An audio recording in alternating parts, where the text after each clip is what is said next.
मंठा तालुक्यातील खुर्द पांगरी येथे अतिवृष्टीमुळे झालेल्या नुकसानीची उद्धव बाळासाहेब ठाकरे शिवसेनेचे युवा प्रमुख नेते आदित्य ठाकरे, खासदार संजय राऊत आणि विरोधी पक्षनेते अंबादास दानवे, खासदार संजय जाधव यांनी परिस्थितीची पाहणी केली। तालुक्यात अतिवृष्टीमुळे शेतकऱ्यांच्या पिकांचे अतोनात नुकसान झाले, अनेकांचे संसार उघड्यावर पडले। अशा परिस्थितीमध्ये शेतकऱ्यांना दिलासा देण्यासाठी बुधवारी तारीख 4 रोजी शिवसेना नेते आमदार आदित्य ठाकरे, खासदार संजय राऊत, विरोधी पक्षनेते आमदार अंबादास दानवे, खासदार संजय जाधव यांनी खुर्द पांगरी येथे झालेल्या नुकसानीची पाहणी केली।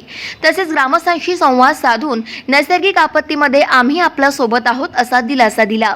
यावेळी त्यांच्यासोबत शिवसेना नेते लक्ष्मण वडले, जिल्हा प्रमुख तथा कृषी उत्पन्न बाजार समितीचे सभापती एजे बोराडे, भास्कर आंबेकर, संजय लाखे पाटील, गोपाळराव बोराडे, नितीन जेतलिया, ॲडव्होकेट पंकज बोराडे, कल्याणराव बोराडे, अंकुशराव अवचार, कृषी उत्पन्न बाजार समिती संचालक केशवराव सरकटे, बबनराव गणगे, अजय अवचार, उपविभागीय अधिकारी पद्माकर गायकवाड, तहसीलदार सोनाली जोंधळे यांच्यासह शेतकरी, ग्रामस्थ, महिला भगिनी मोठ्या प्रमाणात उपस्थित होत्या।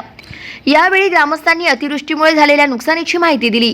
ग्रामस्थांना घरदार सोडावं लागलं, लेकरा बाळांना सोबत घेऊन सुरक्षित ठिकाणी जावं लागलं।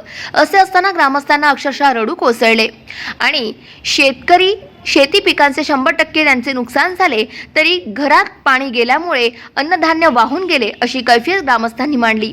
शिवसेना नेते आदित्य ठाकरे यांनी ग्रामस्थांच्या निवाऱ्याची तात्काळ व्यवस्था करणार असल्याचे सांगून गावातील पुलाचा आणि रस्त्याचा प्रश्नही मार्गी लावणार असल्याचे सांगितले।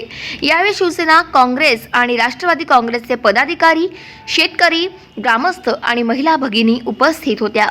गाव माझा न्यूज करिता बाळू गायकवाड, मंठा, जालना।